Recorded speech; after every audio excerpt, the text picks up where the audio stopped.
political cover-ups of the past, from Woodrow Wilson to JFK to FDR, the political elite have been able to hide health conditions from Americans for decades, but it's not as easy anymore. Now that we have the advancement of the smartphone and the cameras and the videotapes and all that, it's a lot harder to get away with stuff that you used to be able to get away with.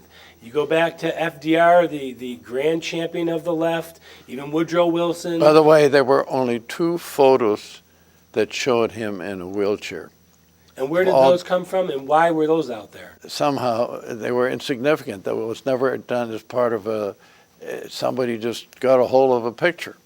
But most people were not aware of the fact that he had infantile paralysis. He was paralyzed below the waist, and he actually was elected 4 times with probably not the knowledge that he was not able to perambulate.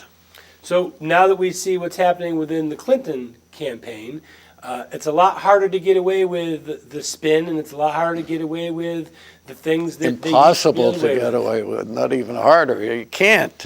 And I think the whole playbook of both sides of the political spectrum has changed because of that. You can't go anywhere without a camera being on, or without a videotape being run, or without someone taking pictures of everything that's going on at every moment. That's right. Let's talk about some of the others in the past that maybe we forgot about. That Thomas Eagleton, little unknown senator from Missouri. Yeah. What happened to him? Well, they found out that he was seeing a psychiatrist because he was having some kind of psychiatric problems. And once that came out, they had shock therapy, and obviously that made him unfit to be vice president. Woodrow Wilson. I noticed these all happen to tend to be on the left. I'm sure there are some on the right as well if you go back far enough.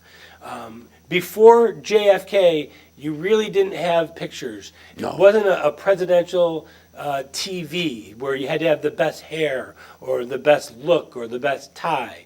You went back to policy, and you went back to reading the newspaper pretty much, or listening to the radio. Woodrow Wilson was president of Princeton University, but the favorite man that ran against him was Charles Evans Hughes, who eventually became Chief Supreme Court Justice.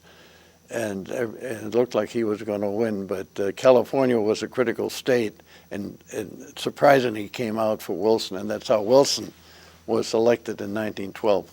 And even JFK had some health issues that were glossed over or not brought to bear. JFK had all kind of problems, womanizing and so on and so forth, but that was not the big noise in those days. And so today we look back and we see what's happening with this campaign. And you got to admit, I do feel sorry. I feel bad that Mrs. Clinton is going with what she's going through. I agree. If you look at the video and the footage, I mean, she collapsed. There's no question. It was not a stumble. She was out on her feet, and they threw her into that van like a side of beef. I agree with you. You'd be less than human if you didn't have a sense of compassion.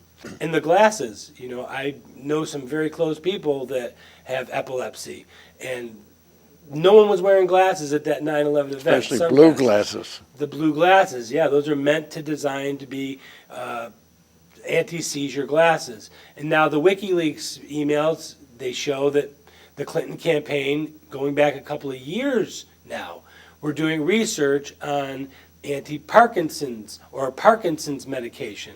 So a lot of this is coming out at a very bad time, and it's coming out slowly but surely. It's not looking good for the Clinton campaign.